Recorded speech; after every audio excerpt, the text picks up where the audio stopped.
મેહુલ ગોંડલિયા, નગરપાલિકા પ્રમુખ કેશોદ। હમણાં 2 દિવસથી આજે સોશિયલ મીડિયામાં વિડીયો વાયરલ થઈ રહ્યો છે, જે આમ આદમી પાર્ટીના પ્રમુખ દ્વારા સનાતન ધર્મને બદનામ કરવાની વાત છે આ।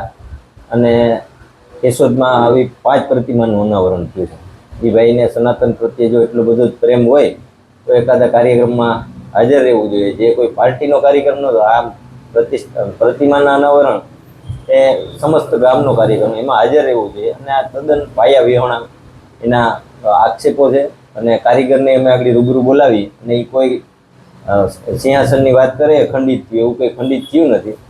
એક લાદીમાં એર રહી ગયો છે, એના હિસાબે અમે જ કારીગરોને બોલાવી, કોઈ જાનહાની ન થાય એના માટે ઉતારી અને ફરીથી નવું બનાવવાની વાત છે।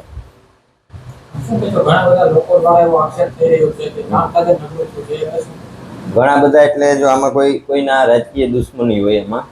અને હું તો 100%ની 200% દાવા એ કહું છું કે પૂર્વ નગરપાલિકાનો છોકરો, 1 લાખની વસ્તી છે, એમાં હિન્દુ ધર્મમાં અમુક જયચંદ હોય એમાંનો એક, જે આમ આદમી પાર્ટી એ ડાયરેક્ટ પોતે સંકળાયેલો છે અને એના દ્વારા જ આ બધું કરવામાં આવે છે। અને એના સિવાય નગરપાલિકામાં જે કોઈ નવા પ્રમુખ આવે એની ઉપર ખોટી રીતે અરજીઓ કરાવી અને બદનામ કરી અને એને કઈ રીતે અત્યારે તમે જોઈ રહ્યા છો ગામમાં એટલો વિકાસના કામો ચાલુ છે। પોતે પ્રમુખ હતા એટલે એનાથી કોઈ કામ થયા નહીં। અમારી સૂઝબૂઝ અને આવડતને સરકારની સહયોગથી કેશોદ નોતાણે તમે જોવું ફૂલ વિકાસ થયો છે।